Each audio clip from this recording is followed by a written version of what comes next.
Minister Dante said earlier today, I feel like it's a family reunion. It's a family reunion because my Miracle Zion family is here. You know that's right. Every Wednesday night, my soul is blessed when I get on that Zoom. Amen. And I see my Miracle Zion family, and now I see them in person. When I saw Minister Ivine, I said, Minister Ivine, I see you in person. Can I get your autograph? So, y'all, in obedience to time, I know it's the 7-Up program, and I don't want to go over my time. So let me begin. And again, I give honor to God, who is the master of my life. Next, I give honor to Pastor Colvin and all ministers and clergy here today. Amen. And to every dear heart in the building. And I have to give a special thanks to my dear sister in Christ. That's right. My sister from another mother, Dante. We've known each other for almost over 10 years now, but it seems like a lifetime. And I thank God for you. Thank God for you too. I bring you greetings from St. Mark Baptist Church in Bennettsville, South Carolina, even though I live in Laurinburg. So this is not my first time at Miracle Zion. I was here before when the covenants were presented. And so I thank God, and I'm so happy to be here again today. And my topic is, wake up!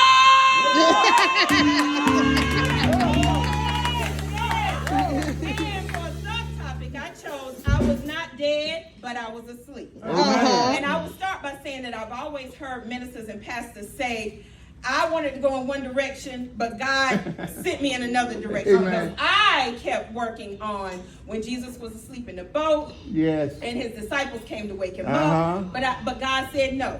He wanted me to talk about Jairus' daughter. So I'm not going to read the entire thing, even though I want to. I'm a lover of the word and a lover of reading scriptures. But my 7 minutes will be up once I read Mark chapter 5, 21 through 43. So in that regard, and in the interest of time, I encourage you to read Mark chapter 5, verses 21 through 43 when you can.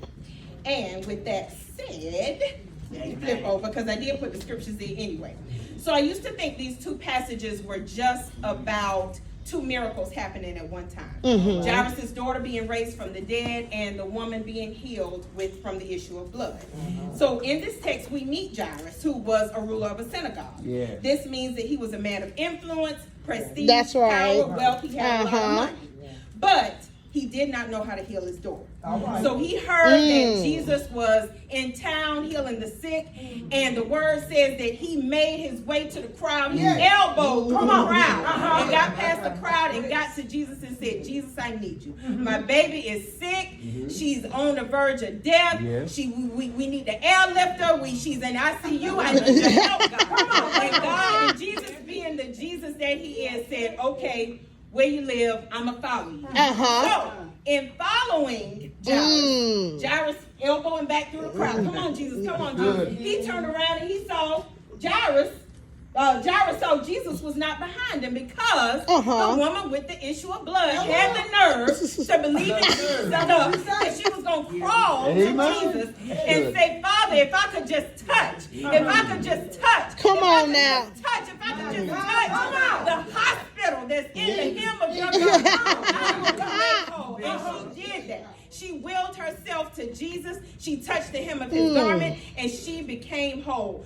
So whole until she pulled the virtue out of Jesus. And Jesus said, who touched me? Now, all of this while, Jairus is like, hey, come on, Jesus. Come on, Jesus. My daughter, she's getting sick. About a minute now. You said you were going to come to my house now. Come on now. I understand this woman has been sick. I understand, she needs a healing too, but my daughter needs a healing. Jesus, come on. But he dare not say it. He dare not say it. He just stood there because that was a lesson for Jairus in faith. Come on. That was a lesson in faith. Come on now. We don't always get what we want. Sometimes we have to wait. And in waiting, God will exercise our faith. Kind of like what Minister Dante said earlier today. We go in that gym and we exercise muscles and we get stronger, but God has to exercise our faith. And sometimes we're put in situations where we have to wait. We have to wait on God. While we're waiting on God, I heard a minister say that while we're waiting on God, sometimes we have to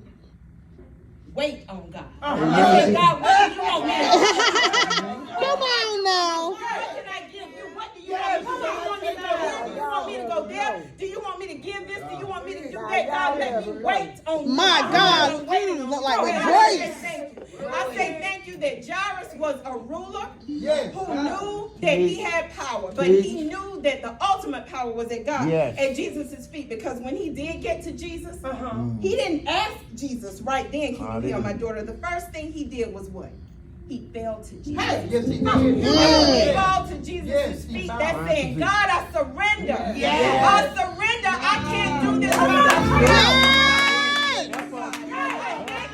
I thank you, God. And that is what Jairus did. So, now, whenever Jesus did get to Jairus' house, there were some people already in the house. We know that.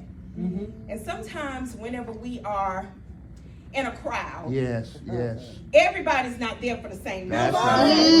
Everybody doesn't have Jesus on their mind. Everybody doesn't believe in Jesus. Everybody, like the minister said here, everybody who walks in these doors may not be saved. Everybody that walks in our job may not be saved. Everybody that comes across our path may not be saved. And you have people who are going to mock. And so Jesus said, Jairus, your daughter ain't dead.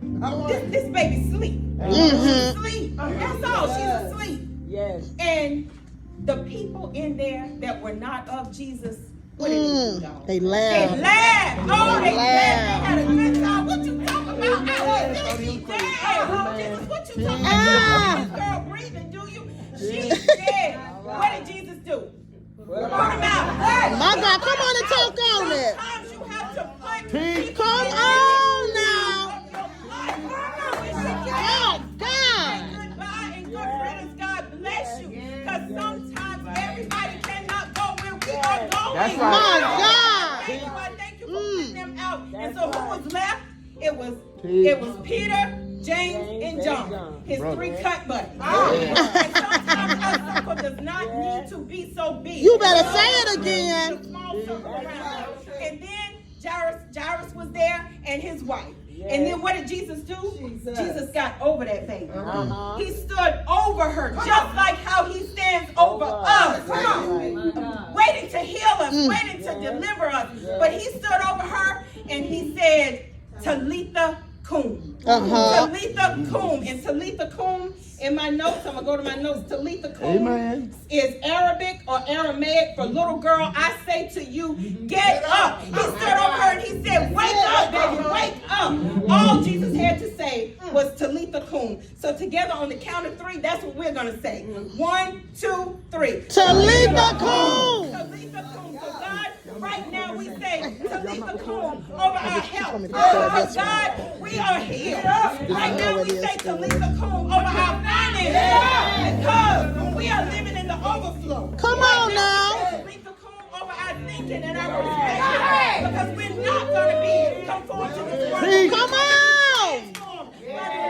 Come on, darling. Talitha Kum to our job, to our business, to the book we're going to write, to the promotion that we're going to get. Because promotion comes from you, God. And so right now we say Talitha Kum. Talitha over Kum. our job, over our finances. And God, finally we say Talitha Kum to our peace. Because God, we have the peace that surpasses all understanding. So wake up, wake up, wake up.